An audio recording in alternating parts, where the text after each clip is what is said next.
A strong magnitude 5.2 earthquake hit 35 kilometers, 22 miles, away from Sibolga, North Sumatra, Indonesia, late in the evening of Thursday, August 7, 2025 at 10:29 p.m. local time, GMT+7.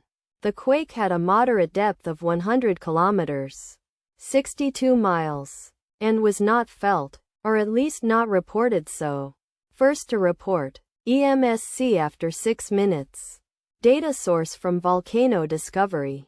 Did you feel it? Let us pray. May the earthquake that occurred not affect our brothers and sisters there.